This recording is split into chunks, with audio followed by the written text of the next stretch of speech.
कोडरमा संसदीय क्षेत्र के लेदा भरखट्टा में भाजपा के द्वारा जनसभा का आयोजन किया गया। इसमें पार्टी के प्रदेश अध्यक्ष बाबूलाल मरांडी, केंद्रीय मंत्री अन्नपूर्णा देवी, प्रतिपक्ष नेता अमर बावरी, गांडे उपचुनाव के प्रत्याशी दिलीप वर्मा समेत कई भाजपाई शामिल हुए। हेलीकॉप्टर से जनसभा में शामिल होने के लिए पहुंचे बाबूलाल मरांडी व प्रतिपक्ष के नेता अमर बावरी का भाजपाइयों ने जोरदार ढंग से स्वागत किया। महिलाओं के घर में उनके सर पर छत देने का काम किया है, उनको खाने के लिए अनाज देने का काम किया है, उनको रसोई बनाने के लिए गैस का कनेक्शन देने का काम किया है, उनके इज्जत आबरू की चिंता करते हुए उनको शौचालय देने का काम किया है। और कोई बीमार पड़ जाए तो टुकुर अपने बेटा बेटी या माँ बहन को मरते हुए ना देखे, इसलिए आयुष्मान योजना के तहत 5 लाख रुपए का यह इंश्योरेंस देने का काम किया है। एक तरफ देश के प्रधानमंत्री आपके घरों तक पानी पहुंचे, इसके लिए जल जल जीवन मिशन के माध्यम से नल से पानी पहुंचाने का योजना लाने का काम किया है। वहीं दूसरी ओर राज्य की सरकार जो 2019 में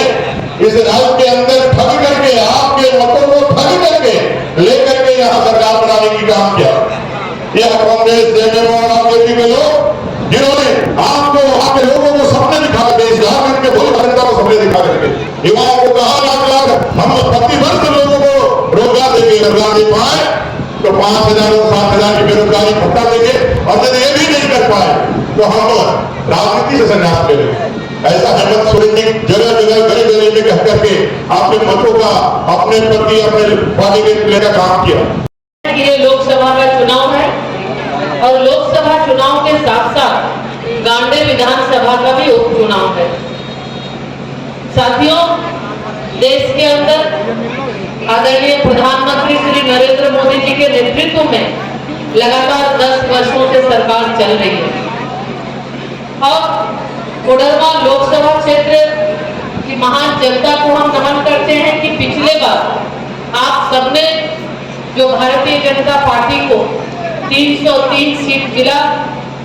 उसमें एक कोडरमा लोकसभा भी था और इतने बड़े बहुमत के साथ देश के आदरणीय प्रधानमंत्री श्री नरेंद्र मोदी जी के नेतृत्व में लोकसभा के अंदर एक के बाद एक बड़े बड़े निर्णय हुए और उस निर्णय में कोडरमा लोकसभा का भी एक वोट बढ़ा। साथियों, आज देश में सशक्त और मजबूत सरकार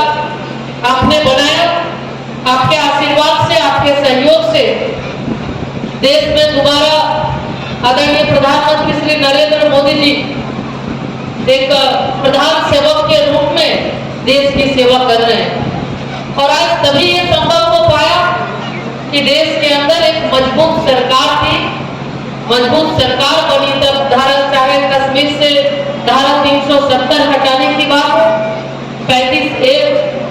हटाने की बात हो, 3 तलाक की बात, जो मुस्लिम महिलाओं के लिए जो एक बहुत ही कलंक था, बहुत ही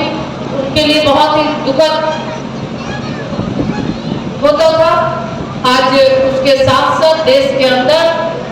अलग अलग, चाहे नारी शक्ति वंदन अधिनियम की बात अगर हम करें, हमारी मातृशक्ति यहाँ पे उपस्थित है। आदरणीय प्रधानमंत्री जी ने 2014 से बेटी बचाओ बेटी पढ़ाओ का नारा दिया। सिर्फ नारा नहीं दिया बल्कि एक संकल्प था।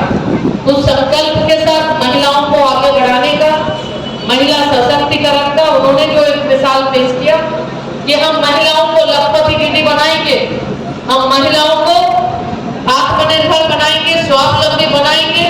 और इसके तहत लगातार देश के अंदर बेटी बचाओ बेटी पढ़ाओ अभियान के साथ साथ देश के अंदर एक के बाद एक नए नए कानून भी आए। आज नए लोकसभा भवन में नारी शक्ति वंदन अधिनियम बिल भी पास हुआ, जो 2 दशक से लगभग ये अपेक्षित था। लोग चाहते थे, महिलाएं चाहती थी, लेकिन ये सब संभव हो पाया जब देश के अंदर एक मजबूत सरकार बनी आदरणीय नरेंद्र मोदी जी के नेतृत्व में। और इतना ही नहीं, गरीबों के भोजन की भी चिंता करते हैं और इसलिए कोरोना काल के हम उस दिन को याद करिए जब गाड़ी चलना सड़कें पर बंद हो गई। उस समय ट्रेन गाड़ी भी चल रही थी, हवाई जहाज भी नहीं उड़ रहा था, लेकिन देश के प्रधानमंत्री नरेंद्र मोदी जी ने उस संकट की घड़ी में भी देश के गरीबों को प्रत्येक महीना 5 किलो अनाज देने का काम किया, ताकि मोदी जी ने ये गारंटी दिया है कोई भी गरीब भूखे नहीं रहेगा और अगले 5 वर्षों तक गरीबों को मुफ्त में अनाज भी प्रत्येक व्यक्ति 5 किलो मिलेगा।